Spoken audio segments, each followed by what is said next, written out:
nothing, but not nothing like nothing. I'm Jacob Hemphill, and I am the, I guess I'd be called singer, songwriter, guitar player for SOJA. Bobby Lee, I'm the DJ, what you call it, dancehall style vocals, and bass player, songwriter. It's been good. We're having a lot of fun, and all the shows are sold out. We're reaching a lot of new young people for sure.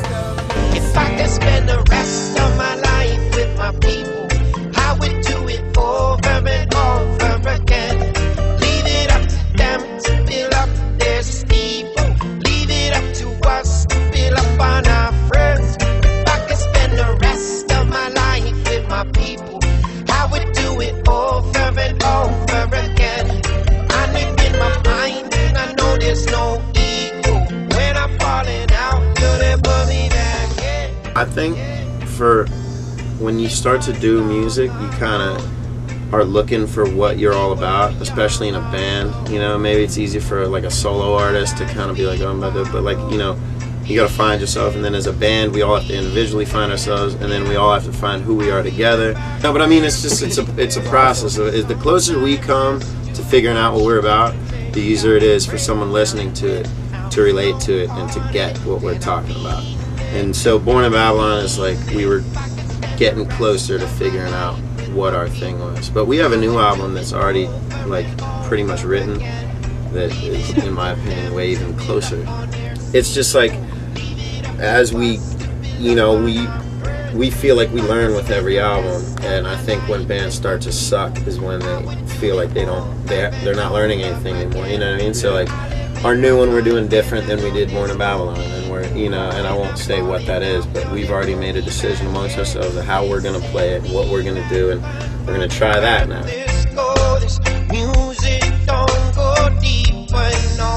But see, but that's the thing though, it all ties into like people like, why are you so famous in South America? Because our audience is down there like 5 or 6 times as big as they are here on average. There's just thousands and thousands of people at single shows. And it's because the same question I'm asking, like, well, why is mainstream mainstream? Well, down there, that shit isn't mainstream.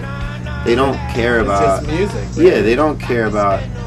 You know what I mean? They have no standard that they have to live up. They don't have to be hip to the new pop princess. Yeah. They don't think like that down there. They're like, nah, you know, that's why reggae's big. And everywhere, you know, reggae's only not big in countries where people have tons and tons of money and shit like that. You know what I mean? Like, you go to South America, real music's popular. But it's catching on in the States though, man. Like the kids, the young generation is really hip. I tell you, my daughter, she's 14. They're hip. She They're went from hip. mainstream. They're not buying the mainstream stuff. It's true. And dude, iPods and the internet is kind of, a lot of people said it was the death of music too. Dude, the freeness of music right now is what's making it accessible, and that's why these young kids are hip and they hear something and they're like, oh, we're going to the SOJA concert, we're going to the Revolution concert, and they go to the concert and they sing along, and they're not singing any of the garbage. They're singing like a real love song followed by a song about changing the system. And they're singing along to some of the deeper songs on the album. And I don't know, young kids are hip. We got a lot of hope for the future.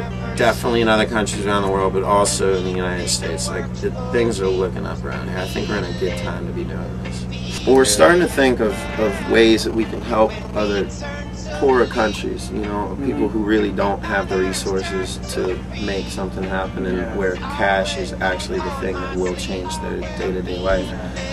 And so SOJA's, we got a couple different approaches. So in a way, those third world islands down there, you know, with guys like living like way lower standard of living or whatever than we are, they've been kind of supporting us for years, right? You turn on Bob Marley in the morning, you get up, you turn on Bob Marley when you go to sleep, you know what I mean? And he supports you throughout your day, everybody, the whole world.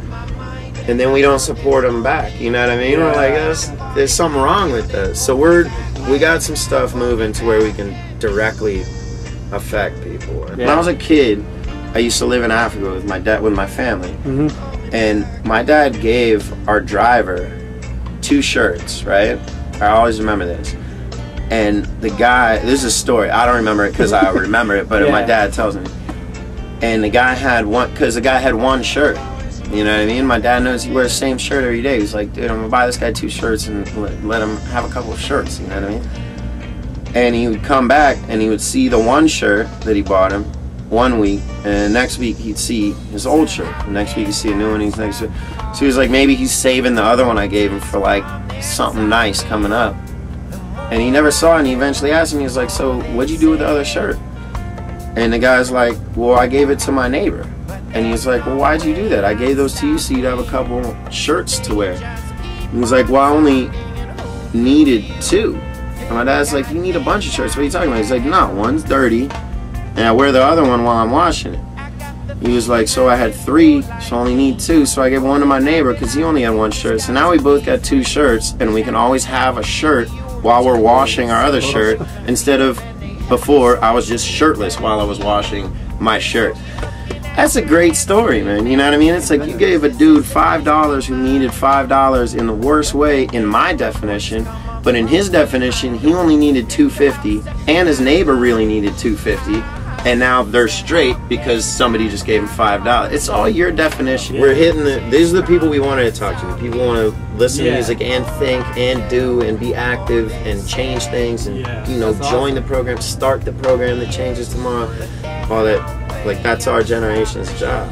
Keep trying to do what we've been doing, you know, spread a message and, you know, get people thinking and keep going the same direction, you know, but like he said, finding our music and finding ourselves, for sure. I don't wanna wait.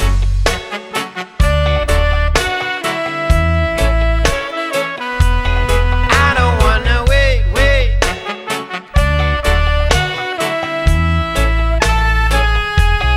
I don't wanna wait.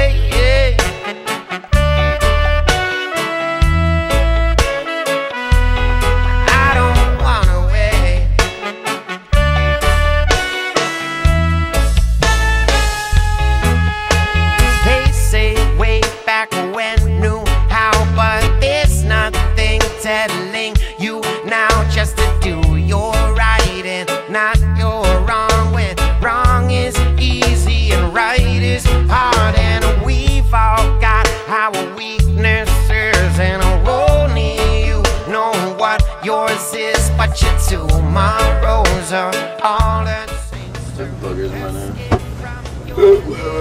my nose. My morning spray, but that's about all I did.